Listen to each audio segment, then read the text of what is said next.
Michael Venom Page in the current moment of time right now is a free agent. So what exactly does that mean for Bellator? But in relationship to the BKFC and the UFC. Now, what's really interesting about Bellator is that they allowed Michael Venom Page to fight in BKFC. If you guys remember, he fought none other than Mike the African Perry in a bare-knuckle boxing match in BKFC while he was contracted with Bellator.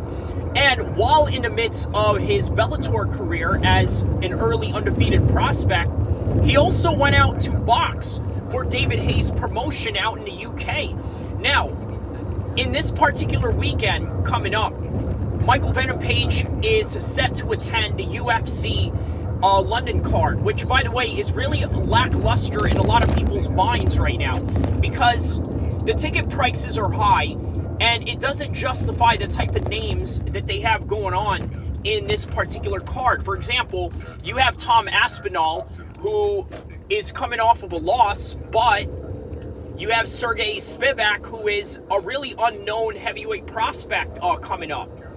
Of course, all the hardcores know who he is. We all know who Tom Aspinall is. He's still a great name. He still has a big following behind him, but not exactly the type of London card that you would expect, especially when following the Leon Edwards versus Usman rematch, which took place in the last London card, which, by the way, was a pay-per-view, and this one is a free card for ESPN and BT Sport, or what is now known as TNT. Well, Michael Venom Page will be in attendance for that particular matchup, but what exactly does that attendance mean? Well, it could mean a couple of things. Number one, it could mean that he's just there as a guest. He just referenced in an Ariel Helwani show not too long ago, in the past couple of minutes, just about, mentioned that he was there to tag along with none other than El-Kheer and their management group, Paradigm Sports, which is based out here in California, in particular out in LA.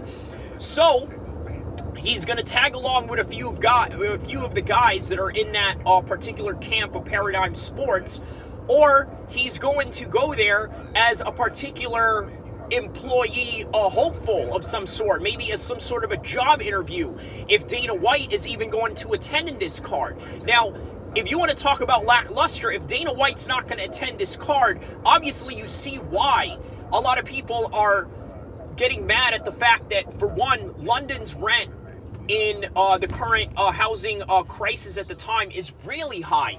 And then on top of that, you're charging these fans loads and loads of money just to watch in the front row and maybe even in the back row and in the nosebleeds for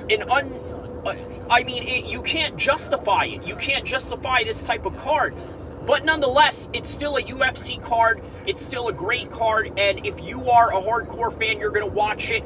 And I'm going to tell you, aside from the heavyweight main event with Tom Aspinall's return, I think one of the biggest storylines going into this matchup is, will Michael Venom Page sign with the UFC, or is he just there as some sort of bystander of some sort, or some sort of watcher, or some sort of fan, or maybe it just means nothing at all. But nonetheless, for the UFC to pick up Michael Venom Page, I think it would really help a lot of the UK market that they're trying to build at the current moment of time. Build more stars, build more cards.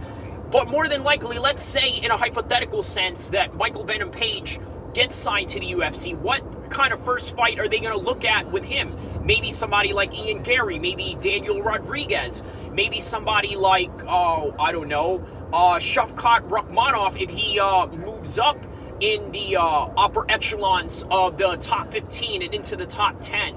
Maybe even Colby Covington. And how about maybe even Leon Edwards on British crime for the 170 title if both of those guys are still at the top or make it that far in the end. But who knows? Right now, all we know is that Michael Venom Page is a free agent, and what comes out of that, I think sky is the limit. But if he signs with the UFC, you got to understand, he can't just go out and box whenever he wants. You've seen how that worked out with Francis. Now, they did Conor McGregor. They allowed him to box, but it was with Floyd Mayweather, and they're not going to allow a UFC fighter to go do these journeyman boxing matches, right? In the way that he does, in the way that you do with top up-and-coming prospects in boxing. They either want the big names or no names at all, or if it just seems impossible for their UFC athlete to beat that boxer like Tyson Fury and Francis Ngannou, they're just not going to do it. But congratulations to Michael Venom Page on his free agency. I think that all the leagues around the fight world are really going to be intrigued by signing you. But I just hope it is with the UFC. The fan in all of us wants to see that. But will it happen?